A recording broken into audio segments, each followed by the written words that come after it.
42వ అధ్యాయము చూద్దాం. 5వ వచనం నుంచి చదువు. ఆకాశంలో సృజించిన వాటిని విశాలపరిచి భూమిని అందులో పుట్టిన సమస్తము పరిచి దాని మీద ఉన్న జనులు ప్రాణము దానిలో నడుచువారికి జీవాత్మిచ్చుచున్న దేవుడని యెహోవా ఇలాగ సెలవిచ్చింది. గుడ్డివారు కనులు తెరుచుటకును బంధింపబడిన వారిని చెరసాలలో వెలుపలకు తెచ్చుటకు చీకటిలో నశించువారు బందీ గృహంలో వెలుపలకు తెచ్చుటకు యెహోవాను నేనే నీతి విషయంలో నేను నిన్ను పిలిచి నీ చేయి పట్టుకొని ఉన్నాను. నేను కాపాడి ప్రజల కొరకు నిబంధనగా అన్యజనులు వెలుగుగా నేను నియమించి ఉన్నాను. యెహోవాను నేనే. ఇదే నా నామమును ఎవరికి నేను మహిమను నీవు చూడక నాకు కావలసిన స్తోత్రం విగ్రహములు చెందనించాలి. దేవునికి స్తోత్రం. ప్రియమైన దేవుని యొక్క దిగువచ్చినందున యెషయా ప్రవక్తలో నుంచి దేవుడు మాట్లాడుతున్న ప్రతి మాట విలువైంది. పరిశుద్ధాత్ముడు ఏం మాట్లాడుతున్నాడు మనం చూసినప్పుడు, భూమిని ఆకాశాన్ని సృజించిన వాడైన అందులో ఉన్న సమస్తాన్ని కలుగు చేసిన వాడు కూడా ఆయనప్పటికీ నరుడు కలుగు చేసి చాలా దుఃఖపడతాడట. నరులను కలుగు చేసి చాలా దుఃఖపడతాడు. మనం కొంచెం విషయాలు మొదటి అధ్యాయంలోకి వెళ్తే ఆ మొదటి 1-2-3 వచనాలు మనకు కనబడతాం. ప్రియులారా, ఎంత దుఃఖపడుతున్నాడంటే జనులు ఆయన మాట వెనక, జనులు తను ప్రేమించి తను ఏర్పాటు చేసుకునే ప్రజలు, తన స్వహస్తాలతో చెప్పుకునే జనులు తన మాటని చెవిని పెట్టక, తనకు లోబడక, తనను వినక ఆయన చాలా దుఃఖపడతాడు. ఎందుకు అంత దుఃఖపడ్డ కారణం ఏంటంటే, నువ్వు నశించుకోవడం ఇష్టం లేదంటే ఒక మాటలు ప్రతిసారి నశించుకోవడం ఇష్టం లేదు. చాలామంది అదే చెప్తున్నారు పాస్టర్ గారు. అంటే ఒక ఖచ్చితంగా చెప్పాలి, నశించుకోవడం అంటే కేవలం నీ ఆత్మే కాదు, నీ దేహంలో ఏది కూడా పాడైపోవడం. అదేలియా, ఎందుకో తెలుసా? నీ దేహము ఆయన దేహమైనది. అదేలియా, నీ దేహము ఆయన దేహమైనది. కాబట్టి దేహాన్ని పరిశుద్ధంగా ఉంచాలంటే నీ కన్నుకైనా, లేకపోతే చెవికైనా, నీ నోటి మాట అయినా, నీ దేహంలో బలహీనతైనా, రోగమైనా, తెగులైనా, జబ్బైనా ఏది నీలో ఉండడానికి ఇష్టపడట్లేదు, ఏది ఉండడానికి ఇష్టపడలేదు. అవన్నీ ఆయన పోయారని, ఆయన భరించాలని ఆయన ఉద్దేశం. అలాగే ఎప్పుడైతే మానవుడు దారి తొలగిపోయాడో, ఎప్పుడైతే మనుషుడు దారి తప్పిపోయాడో, ఆ మరల సన్మార్గంలో పెట్టుడికే ఆయన ప్రయాసం. దేవుని దాని కొరకు ఆయన పడ్డ ప్రయాసం అంతంత కాదు. అదే మనం చూద్దామని ఈ వాక్యం చదివించాం. కీర్తన గ్రంథంలో 40వ అధ్యాయము 9వ వచనం ఒక మాట ఉంది, చూడండి తొందరగా. కీర్తన గ్రంథము 40వ అధ్యాయం 9వ వచనం. చెప్పేసరికమ్మా,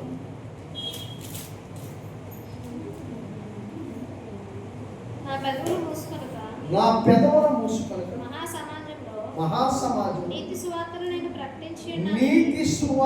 నేను ప్రకటించుచున్నాను. హల్లెలూయా. నీతి ఇందాక అదే చెప్పాడు ఆయన ఈ 42వ వచనంలో. నా నీతిని ఏం చేయలేదట, చూడండి ఆ మాట సరే. ఆయన ఈ 42వ వచనంలో 42వ అధ్యాయంలో మాట్లాడుతూ నేనే నీతి విషయంలో నిన్ను పిలిచి నీ చెయ్యి పట్టుకొని ఉన్నాను. ఆమేన్. హల్లెలూయా. హల్లెలూయా. నీతిమంతుడై కాబట్టి తన నీతిని తెలియని జనులకు వెల్లడపరచడమే ఆయన ఉద్దేశం. కాబట్టి ఇక్కడ యెషయాలో నుంచి చెబుతూ ఇక్కడికి వచ్చిన తర్వాత కీర్తనాకారుడు దావీదు కూడా పరిశుద్ధాత్మ దేవుడు నువ్వు చెప్పేది అక్కడ ఉన్న ఇశ్రాయేలు ప్రజలకు కానీ యోధా వారికి కానీ లేకపోతే ఇతర ఎవరైనా అవ్వచ్చు వారికి కానీ నా నీతి గురించే చెప్పు అంతే. ఆ నీతి ఏంటంటే సువార్త. హల్లెలూయా. ఆ నీతి ఏంటంటే ప్రేమ. హల్లెలూయా. ఆ నీతి ఏంటంటే కనికరం, దేవునికి స్తోత్రం. ఆ నీతి ఏంటంటే దేవుని ఆశీర్వాదం. హల్లెలూయా. నీతి పరిశుద్ధత. హల్లెలూయా. నీతి అంటేనే నిత్య జీవం. హల్లెలూయా. నీతిమంతులు యథార్థమైన త్రోవలో నడుస్తారు. హల్లెలూయా. నీతిమంతులు ఆయన నిత్య జీవము కలిగిన వారట. దేవునికి స్తోత్రం. నీతిమంతుల త్రోవ గొప్ప వెలుగు పుట్టినట. దేవునికి స్తోత్రం కలుగును గాక. ఆయన అంధకారంలో నీతిమంతుల కొరకట త్రోవ కలుగు చేసుకుని వాడట. దేవునికి స్తోత్రం. హల్లెలూయా. కాబట్టి నీతిని గూర్చి వార్త. ఆ నీతి ఏంటో తెలుసా? చూడండి ఆ మాట. ఆ నీతి ఏంటో ఒకసారి చూద్దాం. ఒకసారి చూడండి నీతి ఏంటో. మత్తయి సువార్త 11వ అధ్యాయం 5వ వచనం. త్వరగా. గుడ్డివారు చూపు పొందుచున్నారు, గుడ్డివారు చూపు పొందుచున్నారు, గుడ్డివారు నడుచుచున్నారు, కుష్ఠరోగులు శుద్ధులగుచున్నారు, శుద్ధులవుతున్నారు, చెవిటివారు వినుచున్నారు, చనిపోయిన వారు లేపబడుచున్నారు, పేదలకు సువార్త ప్రకటింపబడుచున్నది. హల్లెలూయా. ఇక్కడ ఇందాక ఏమన్నాడు ఆయన? ఈ 42వ అధ్యాయంలో గుడ్డివారు కనులు తెరుచుటకును, బంధింపబడిన వారు శరణలో నుండి విడుదల వెలుపులకు వచ్చుటకును, చీకట్లో నివసించే వారు బందీ గృహం నుండి వెలుపులకి. హల్లెలూయా. నూతన నిబంధనలు కూడా అదే చెప్తాను. ఇదంతా దేనికోసం చెప్తున్నాడు? 4వ అధ్యాయంలో ఒక మాట చూడండి. మత్తయి సువార్త 4వ అధ్యాయం 23లో దీనికోసమే చెప్తున్నాడు ఆయన. యేసు వారి సమాజ మందిరంలో బోధించుచు, దేవుని రాజ్యమును గురించిన సువార్తను ప్రకటించుచు, ప్రజలలోని ప్రతి వ్యాధిని రోగమును స్వస్థపరచు గలిలీ అంతటా సంచరించెను. ఆయన కీర్తి సిరియా దేశమంతటా వ్యాపించెను. హల్లెలూయా. దేవుని రాజ్యమును గురించి ఇప్పుడు ఆయన నీతిని ప్రకటించడం గల కారణం ఏంటంటే దేవుని రాజ్యం స్థాపించబడాలి, దేవుని యొక్క ఉద్దేశం స్థాపించబడాలి, దేవుని యొక్క మాట నెరవేర్చబడాలి, దేవుని యొక్క చిత్తము ఈ భూమి మీద పూర్తిగా స్థాపన జరగాలి. హల్లెలూయా. అందుకే గుడ్డివారు ఉండకూడదు. కనులు ప్రతి ఒక్కరు కనులు తెరవు. గుడ్డివారు ఎవరంటే చాలా మంది అనుకుంటారు, అవును గుడ్డివారు చూపు లేదు కదా ఆయన కనులు తెలుస్తాడు. కాదు కాదు. అందుకే ఈ మాట ఏమన్నాడంటే 2 కొరింథీయులకు రాసిన పత్రిక 4వ అధ్యాయంలో గుడ్డివారు ఎవరినన్నాడు ఒకసారి చూద్దాం. చూడండి 4వ అధ్యాయం 4వ వచనం. త్వరగా నేను ముందుకు వెళ్తాను. దేవుని స్వరూపమైన క్రీస్తు మహిమను కనపరచు సువార్త, దేవుని స్వరూపమైన క్రీస్తు మహిమను కనపరచు సువార్త నిమిత్తము, సువార్త ప్రకాశము, సువార్త ప్రకాశం వారికి ప్రకాశింపకుండా నిమిత్తము, వారికి ప్రకాశింపకుండా నిమిత్తం ఈ యుగ సంబంధమైన దేవత, ఈ యుగ సంబంధమైన దేవత అవిశ్వాసులైన వారి మనోనేత్రములకు ఏం కలుగు చేసిందంట? అమ్మ ఏం కలుగు చేసింది? ఎవరికంటే గుడ్డితనం? ఇప్పుడు ఎవరికి గుడ్డితనం? గుడ్డివాడిక. వాడు పుట్టిందే గుడ్డివాడు, పుట్టిన మొదలుకొనే గుడ్డివాడు. ఆ గుడ్డివాడు కనులు తెరవడానికి ఆయనకి ఇష్టమే. ఇక్కడ మనం కొంచెం ముందుకెళ్తే సౌలు కనపడతాడు. సౌలే పౌలు. దేవుని స్తోత్రం. ఈయన దమస్కు వెళ్తున్నప్పుడు ఆయన కన్నులకి గుడ్డితనం కలిగింది. అంత మాత్రం ఆయన గుడ్డివాడా? మరి అప్పుడు దాకా ఆయన శతాధిపతిగా, ఒక సైన్యాధిపతిగా, శతాధిపతిగా ఉండి, ఒక రాజాది రాజుగా ఉండి అక్కడ ఉన్న ప్రజలు చాలా కఠోరంగా హింసించిన పరిస్థితుల్లో ఈయన అప్పటికప్పుడే తన కళ్ళు కనపడలేదు. అప్పుడు దాకా ఈ యుగ సంబంధము దేవతా శక్తుల కబస్త బంధకాలు సౌలని పౌలు ఉండిపోయాడు. హల్లెలూయా. ఎప్పుడైతే ప్రభు దర్శించాడో తన కళ్ళకి ఏం కమ్ముందంటే ఆ బలత్కారము, అహంకారము, దుష్టత్వము, దుష్టక్రియలు, చెడుతనము, వ్యభిచారము, దొంగతనము, లోభ్యము, మద్యము, రకరకాల క్రియలన్నీ సౌలులో ఉన్నాయి. అందుకనే సౌలుకి మంచి ఏదో చెడేదో ఏమీ అర్థం కావట్లేదు. మంచి ఇది తప్పన సంగతి సౌలు గుర్తించలేకపోయాడు. ఆయన తెలిసిందల్లా ఒకటే, తన పైన అధికారి ఏం చెప్పాడో అది చేయటము, ఆ పనికి తగినట్టుగా జీవించడమే తప్ప ఇది తప్పు, ఇది అలా చేయకూడదు అన్న సత్యము సౌలుకి పూర్తిగా తెలియలేదు. ఎప్పుడు తెలిసిందంటే ఆ దమస్క మార్గం వెళుతున్నప్పుడు, ప్రభువారు దర్శించినప్పుడు, అంతే నీతి అనే వెలుగు ఆయన మీదకి వచ్చినప్పుడు తన కన్నులకు గుడ్డితనం వచ్చింది. ఆ కన్నుకున్న పొరలో రాలపడానికి అననీయ దగ్గరికి వెళ్ళవలసిన పరిస్థితి వచ్చింది. దేవునికి స్తోత్రం. ఇప్పుడు గుడ్డివారు ఎవరు? పుట్టింది గుడ్డివారే, వాళ్ళు బాగు చేయి ఉండొచ్చు. కానీ ఈ నీతి సువార్త ఎవరికంటే ఈ లోకంలో ఉండిపోయి వారి కన్నులకి గుడ్డితనం వచ్చింది, వారి మనోనేత్రము మూతపడ్డాయి. ఈ మూతపడ్డ ప్రతి నేత్రము తెరవబడాలి. ప్రతి నేత్రము ఆకాశ మేఘాలను క్రీస్తుని చూడాలంటే వీరిలో ఉన్న గుడ్డితనము, సౌల్లో ఉన్న కన్నులకున్న పొరలు రాలిపోయినట్టు ప్రతి ఒక్క కళ్ళు రాలిపోవాలి. అలా కన్నుకున్న గుడితనం వల్ల ఆ పొరలన్నీ రాలిపోవాలి. దేవునికి స్తోత్రం. ఎప్పుడైతే ఆ కన్నుల్లో నుంచి ఉన్నట్టు ఆ గుడ్డితన పొరలు రాలిపోయాయో సౌలుకి ఏం కలిగిందట? జీవము కలిగిన దేవుని దర్శనం కలిగింది. దేవునికి స్తోత్రం. హల్లెలూయా. ఇప్పుడు చాలా మందికి యేసుక్రీస్తు ప్రభువారి యొక్క ఉద్దేశం కానీ, యేసుక్రీస్తు ప్రభువారి యొక్క చిత్తము కానీ, యేసుక్రీస్తు ప్రభు యొక్క ఆలోచన కానీ, ఆయన నీతి కానీ, ఆయన కనికరం కానీ, ఆయన ప్రేమ కానీ, ఆయన దయ కానీ జనులకి కనబడలే. కనపడ్డ వాళ్ళు మాత్రమే స్థలంలో ఉంటున్నాం, కనపడ్డ వాళ్ళు మాత్రమే మారు మనసు పొంది రక్షణ పొందుతున్నాం, కనపడ్డ వాళ్ళు మాత్రమే యేసు ప్రభు సొంత రక్షకుడిగా అంగీకరించారు. మరి మిగతా వాళ్ళు ఎందుకు అంగీకరించలేదంటే వారు ఇంకా యుగ సంబంధమైన దేవతా శక్తులు సమస్త బంధకాల్లో ఉండిపోయారు. హల్లెలూయా. ఇంకా వారి దేవతా శక్తులు సమస్త బంధకాల్లో ఉండిపోయారు. అవిశ్వాసులు ఎవరో క్రీస్తుని తెలుసు, ఇటొకడు అటొకడు నువ్వు మెచ్చిన క్రైస్తవులు వీళ్ళకి తెలుసు. ఆయన వీళ్ళు క్రియలు విడిచిపెట్టారు, ఆయన ఐగుప్తిని విడిచిపెట్టారు, ఆయన పాపాన్ని విడిచిపెట్టారు, ఆయన మద్యం విడిచిపెట్టారు, ఆయన వ్యభిచారం చేయడం మానరు, ఆయన దొంగతనం చేయడం మానరు. దేవుడు ఏమన్నా వీటిని అన్నిటినీ తునీకరించడం, అదే నా నీతి అన్నాడు. ఆమె నీ క్రియలు అంటే నా యొక్క జీతం ఉంది. పాపానికి జీతం అంటే మరణం. ఎంతకంటే జీతం ఏంటి వస్తుంది? పాపానికి జీతం మరణం. ఏం చేయగలుగుతాం? దీనివల్ల ఉపయోగం ఏంటి? ప్రభు ఎంతో శ్రేష్టమైనటి క్రీస్తు స్వరూపము కలిగినట్టు ఒక నీకు స్వరూపం, ఒక పోలిక, చక్కటి దేహం ఇచ్చి తనలో వచ్చి ఆత్మను వదిలి తనలో ప్రాణాన్ని పెట్టి రక్తమును తనది నీకు ఇచ్చి తన మహిమను నీకు ఇచ్చి ఇవ్వటానికి, పరిశుద్ధంగా నీ కుటుంబాన్ని నీవు బ్రతకడానికి నేను కోరుకుంటున్నాడు. అందుకే ఆయన అంటాడు, చూడండి ఒకసారి మత్తయి సువార్త 24:14 వచ్చింది.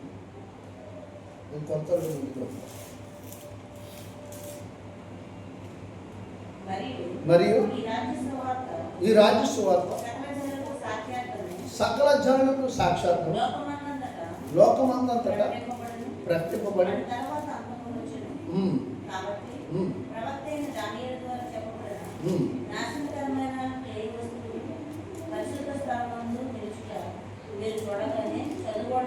ఇరవై 24:14 మత్తయి. దేవునికి స్తోత్రం. హల్లెలూయా. సకల జనులకు ఆయన రాజ్యమును గురించి ఏం చేయాలట? తెలవపడాలి. సర్వజనులు ఈ సృష్టిలో ప్రతి ఒక్కరు కూడా యేసుక్రీస్తు దేవుడు అని సత్యము వారికి తెలియాలంటే ఫస్ట్ వారికి ఏం రావాలంట? వారి కన్నుకున్న పొరలో రాలి దేవుని నీతి సువార్త, దేవుని రాజ్యము ఇక్కడ స్థాపించబడాలి. దేవుని యొక్క రాజ్యం కట్టబడాలి. లోకసువార్త 3:18 చెప్తారు. ఒకసారి చూడండి అన్నమాట.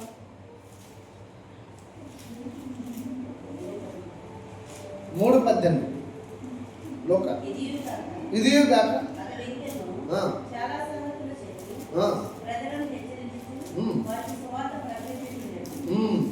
దేవునికి స్తోత్రం. చాలు, చాలా సంగతులు ఉన్నాయి. ఎవరికి చెప్పడానికి? ఈ లోకంలో ఉన్న ప్రజలకి ఆయన దగ్గర చాలా సంగతులు ఉన్నాయి, చాలా విషయాలు ఉన్నాయి. జ్ఞానముతో కూడిన మాటలు వారికి చెప్పి వారు చక్కగా నీతి రాజ్యములో నిలబెట్టాలని ఆలోచన చేస్తూ సువార్త ప్రకటిస్తున్నారు. కానీ వినడానికి కొద్దిమంది మాత్రమే ఆయన వెంబడిస్తారు, వినడానికి కొంతమంది మాత్రమే ఆయన వెంట వెళ్తారు. వాళ్ళు కూడా ఏం చేస్తున్నారు? ఆకలితో వచ్చే కొంతమంది భోజనం దొరుకుతుంది, కొంతమంది రోగాలు బాగు చేయించుకోవాలని, కొంతమంది దురాత్మ నుంచి విడుదల పొందాలని, కొంతమంది గుడ్డివారు, కొంతమంది కుష్ఠరోగులు, కొంతమంది మోక్షయగలిగిన వారు, కొంతమంది చెవిటి వారు, కొంతవారు గుడ్డివారు, ఇలాగ రకరకాల వ్యాధిగ్రహస్తులు అందరూ వస్తున్నారు. దేవుని స్తోత్రం. వాళ్ళందరినీ బాగు చేస్తారు. ఏం చేస్తారు వాళ్ళు? ఆ స్వస్థత నుండి బాగుపడి మళ్ళా వెనక్కి వెళ్ళిపోతున్నారు. ఆయన వెంట ఎవరు 5 అయితే ఒకరు లేదు, కనపడట్లేదు. మీకు ఒక విషయం చెప్పనా, చివరికి ఆయన వెంబడించిన 12 మంది శిష్యులు కూడా ఒకడు ఉండట్లేదు. ఆయన వెంబడించిన 12 మంది శిష్యులు, ఆయన పిలిచిన 12 మంది శిష్యులు కూడా ఆ సాయంత్రం అయితే ఒకరు కనపడట్లేదు. ఎవరింటిగా వెళ్ళిపోతారు. దేవుని స్తోత్రం. యేసు అక్కడే. అందుకే యేసయ్య వీళ్ళు వెళ్ళిపోయారని కాదు, కానీ ఎల్లప్పుడూ ఆయనతో ఉండేలాగా రాత్రి అంతా తండ్రి దగ్గరికి వెళ్ళి ప్రార్థన చేసేవాడు. దేవునికి స్తోత్రం. ఉదయాన్నే మళ్ళా పరిచర్య ప్రారంభించేవాడు. దేవునికి స్తోత్రం. మళ్ళీ ఉదయం అంతా కూడేసుకోరు. ఆయన వస్తాడు, పలానా దక్కిపోల ప్రాంతంలో ఉన్నాడు, పలానా అంటే దమస్కోలో ఉన్నాడు, పలానా ఎరుకో ప్రాంతంలో ఉన్నాడు, నజరేతులో ఉన్నాడు. విషయం తెలుసుకుంటే మళ్ళా శిష్యులు చేరుతున్నారు, జనసమూహం. మనం ఏమనుకుంటాం చెప్పనా, మనకేదైనా చిన్న అదార్తి ఇచ్చారనుకో, చర్చిలోనే కావచ్చు, లేకపోతే చిన్న మీటింగ్లో కావచ్చు, లేకపోతే ఒక చిన్న సువార్త దండయాత్రలో కావచ్చు, ఏదైనా మీటింగ్ ఇచ్చినప్పుడు ఆ మీటింగ్స్లో ఇదిగో ఈ లైన్ అంతా జాగ్రత్తగా క్రమంగా నడవడానికి నీకు అప్పగిస్తానంటే మీకు అర్థమైందా? ఇంకా లైన్ చివరి వరకు, అంటే ఈ కార్యక్రమం ముగింపు వరకు నేనే అధికారం. నా ఎందుకు గొప్పడు ఎవడో ఆయన మాట దాటి వెళ్ళడానికి ఏమీ లేదు. ఆయన చెప్పింది ఏంటంటే వాళ్ళు కూడా అలాగే నడుస్తారు. దానికి మనం ఎలాగైపోతాం అంటే ఇది గొప్ప అధికారంలో ఇది అయిపోతాం. దేవుని స్తోత్రం. హల్లెలూయా. ఒక వ్యక్తిని క్రమబద్ధంగా నడిపించాలంటే నీ అధికారం ఎలా ఉండాలంటే అవతల వారికి క్రీస్తు ప్రేమ నీలో కనపరచబడాలి, క్రీస్తు నడవడిక నీలో కనపరచబడాలి, క్రీస్తు నీతి నీలో ఉండాలి, క్రీస్తు యొక్క కనికరం నీలో కనపడాలి. క్రీస్తు మనకు నేర్పించింది ఇది కాదు. మనల్ని చూస్తే మనల్ని చూసేవారు మనం వెళ్తున్నాం, వెనక ముందు చూసేవారు మనం చూసి మనం అపాసించకూడదు. ఈ అపాసం వల్ల యేసుక్రీస్తు నామానికి అవమానం. నేను మీకు అధికారాన్ని అయితే కావచ్చుగా నన్ను నిర్మించినందుకు మీరు మాత్రం సక్రమంగా నడవండి. హల్లెలూయా. ఇది దేవుని రాజ్యం, ఇది దేవుని రాజ్యం కట్టే విధానం. హల్లెలూయా. చూడండి ఇంకొక మాట, మత్తయి సువార్త 26:13 చూద్దాం. ఒక మాట నేను త్వరగా ముగిస్తాను. సర్వలోకమందు ఈ సువార్త ఎక్కడ ప్రకటింపబడను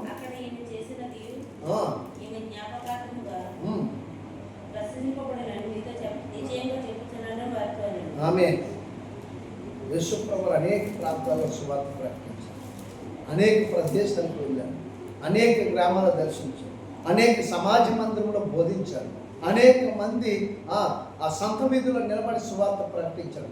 ఈరోజు నీకు నాకు సిగ్గు, ఎంత సిగ్గు. దేవుడు సంత వీధుల్లోనూ వీధి మూలలోకి వెళ్ళి సమాజంలో ఉన్న ప్రజల మధ్యకి వెళ్ళిపోయి కుష్ఠరోగులు హత్తుకొని, గుడ్డివారి కనులు తెరవటానికి, రోగులు బాగు చేయడానికి, పక్షవాయుల వారి దగ్గరికి కౌగులించుకొని దురాత్మల చేత పీడింపబడిన వారిని విమోచించడానికి అనేకమైన బలహీనులు, రక్తస్రావణ గల స్త్రీని, తన బంధువులు, తన కుటుంబం, తనకున్న ఎవరు అంత అయిపోయిన తర్వాత ఆమె చేతుకోనికి ఎవరు ఇష్టపడకపోయినా యేసు ప్రభువునందు విశ్వాసం ఉంచి ఆయన వెతుక్కుంటూ వస్తే మరి విశ్వాసము ఆమెను చూసి కప్పు, ఆమెను చూసి వాసన, ఇదిగో నేను భరించలేను, నువ్వు బయటికి వెళ్ళి కుటుంబం అండి.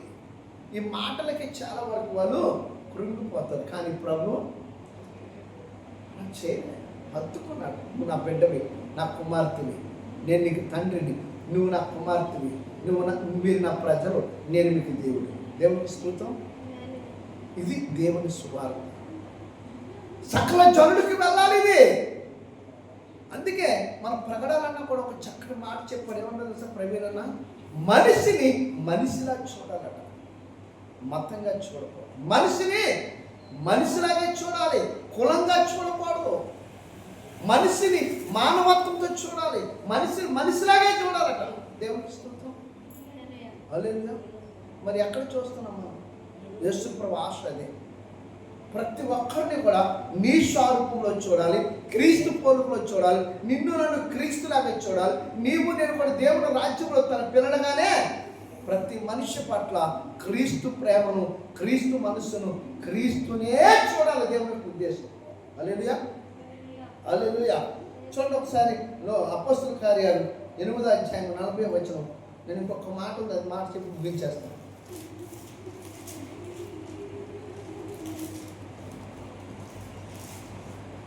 అయితే ఫిలిప్పు జ్యోతిలో కనబడను. అక్కడ నుండి కైసరయ వచ్చే వరకు అతడు పట్టణములన్నిటిలో సంచరించు సువార్త ప్రకటించాడు. యేసుక్రీస్తునందు విశ్వాసం ఉంచినంత వారిలో ఫిలిప్ అనే అపోస్తలుల యొక్క పౌలు గారి యొక్క శిష్యుడు ఆయన ఏం చేస్తాడో తెలుసండి, అనేక ప్రాంతాల్లో అనేక పట్టణాల్లో సువార్త ప్రకటించడానికి ఆయన నడుము కట్టుకున్నాడు. ఇంటికి కదిలి వెళ్ళాం, ఇంటి దగ్గర నుంచి ఎదురున్న ఇంటి దగ్గరికి వెళ్ళి చెప్పాం. వాళ్ళు కృంగిపోతున్నారో, వాళ్ళు ఎలా ఉన్నారో, వాళ్ళు ఏ పరిస్థితుల్లో వింటాము, కానీ మనకెందుకు లేకపోతాం. చిన్న ప్రార్థన చేస్తానమ్మంటే నేను కొట్టరుగా, నేను దూషించరుగా, ఈ బలహీన పోతే నిజం నువ్వు నమ్మమ్మ, నీకు ఇష్టమైతే నేను ప్రార్థన చేస్తాను. ఆ బలహీన పోతే నువ్వు ఇష్టపడితే రా, లేకపోతే లేదు. కానీ దేవుడు నీ బిడ్డలు లేవనెత్తాడు ఒక్క మాట చెప్పలేని పరిస్థితి. దేవుని స్తోత్రం, హల్లెలూయా. ఏది మన సువార్త ఎక్కడ ప్రకటిస్తున్నాం? ఎక్కడ దేవుని రాజ్యం సమీపంగా ఉందని మనం దేవుని రాజ్యం గురించి ఎక్కడ మనం వాక్యం ద్వారా, లేదా మన ప్రవర్తన ద్వారా, మన నడవడిక ద్వారా, మన క్రియల ద్వారా దేవుని రాజ్యం కడుతున్నాం? మన జీవితంలో ఏమీ అనుకోండి. యెషయా 52వ వచనం, 52 అధ్యాయం 7వ వచనం చూడండి ఒకసారి.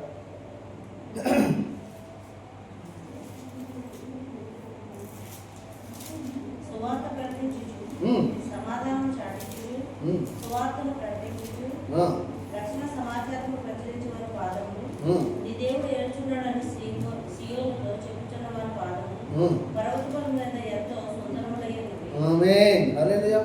అదండి అసలు దేవుడు ఒక వ్యక్తి సువార్త ప్రకటించే వ్యక్తికి ఇచ్చిన ఖ్యాత అండి అది.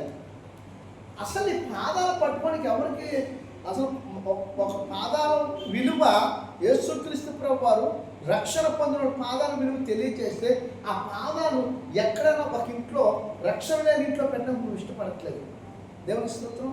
ఈ మాటే కదా ఆయన ఏమంటారు తెలుసండి, ఎవరైతే యోగ్యమైన వారు ఆ ఇంటికి వెళ్ళిన నామమును బట్టి ప్రార్థన అయినా సరే, వాక్యమైనా సరే, నన్ను గురించి సరే ఒక మాట చెప్పండి. ఒకవేళ అయోగ్యమైన ఇల్లు అయితే మీరు వెనక తిరగరండి, ఆ ఇంటి మీదకి వెళ్ళవలసింది, ఆ కుటుంబం మీద పొందుకోవాల్సిన ప్రతి ఆశీర్వాదం మీ వెంట వస్తుందని చెప్పి. యోగ్యమైనది అయితే ఆ ఇంటికి మీరు శుభం పలుకురండి, వాళ్ళు ఆశీర్వదించబడతారు, వారు రక్షించబడతారు, వారు దేవుని పిల్లలుగా ముద్రించబడతారు, దేవుని రాజ్యంలో వారు కూడా కట్టబడుతుంది అని చెప్పాలి. మత్తయి సువార్తలో పడి చెప్తారు, దేవుని లోకా సువార్తలో పడి చెప్తారు. హల్లెలూయా. సువార్త చేసిన పాదములు కనీసం నీవు రక్షణ పొందుకున్నది మొదలుకొని, క్రీస్తులో పుట్టింది మొదలుకొని ఈ రోజు వరకు ఎంతమందికి నీవు దేవుని గురించి వాక్యం అందించావు, ఎంతమందికి దేవుని గురించి తెలియజేస్తావు, ఎంతమందికి నువ్వు పొందుకున్న రక్షణ వల్ల నీకు మేలు కలిగిందని, నీ ఎడల దేవుడి కార్యాలు చేస్తాడని. ఇదిగో నేను ప్రార్థన చేస్తున్నప్పుడు, లేదు మా సేవకులు ప్రార్థన చేస్తున్నప్పుడు, లేకపోతే మా సంఘం ప్రార్థన చేస్తున్నప్పుడు, ఇదిగో ఒక భయంకరమైన పరిస్థితిలో ఉన్నటువంటి వ్యక్తులు, కొన్ని రోగాలతో ఉన్నటువంటి వ్యక్తులు దేవుడు ఎన్నో కార్యాలు చేసి వారు బ్రతికించారు. అటు వారు కూడా సంఘంలో ఉన్నవారు, అటు వారు కూడా ప్రార్థించడం, వారు మాతో కలిసి వస్తున్నారు. మీ జీవితంలో కూడా ఆ రోగ వ్యాధ ప్రతి బలహీనతలు తీసివేయడానికి ఆయన సిద్ధంగా ఉన్నాడు.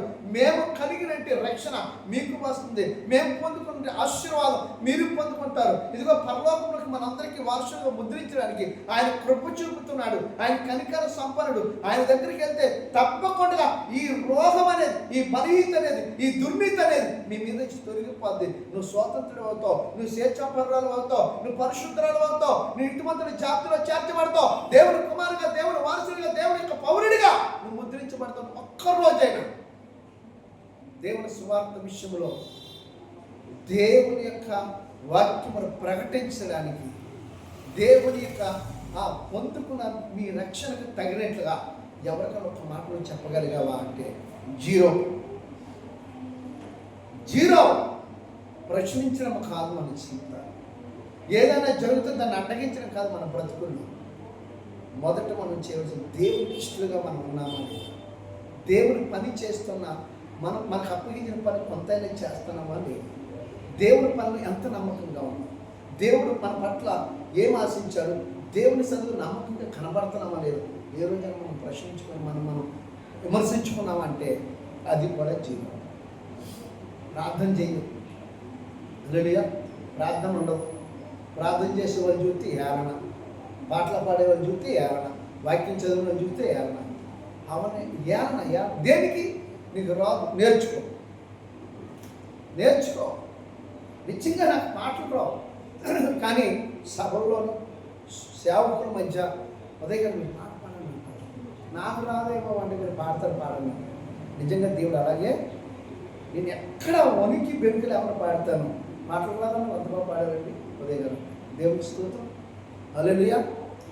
నేను సువార్త పరిచర్యలో దేవుళ్ళలోకి వచ్చినప్పుడు ఒక భక్తుడు అన్నాడు, విశాఖపట్నం బాబుజయ్య గారు అన్నారు, మీరు పాట బాగా పాడతారండి, మీ స్వరం బాగుంటుంది, పాటలు నేర్చుకున్నాను అన్నారు. ఈ రోజులో నేను నేర్చేవాడు, కానీ ఇప్పుడు రాను పాటలు పాడుతూ బాగా పాడుతుంది కదా ఇక్కడ.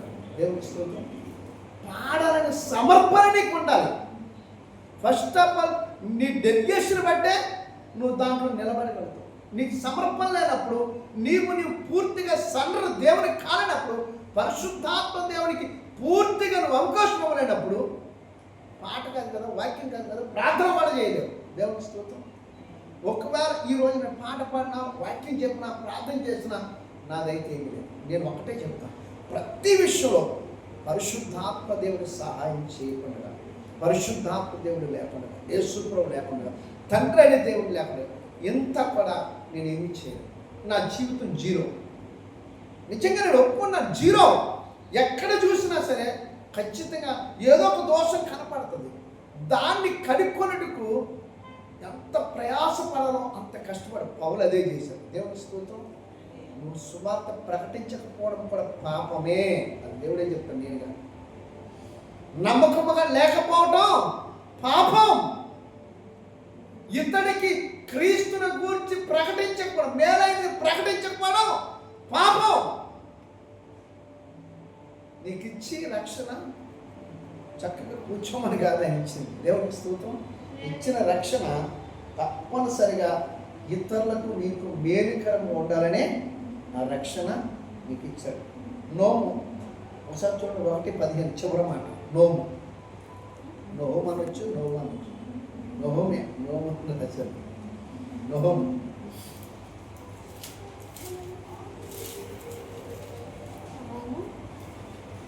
1:15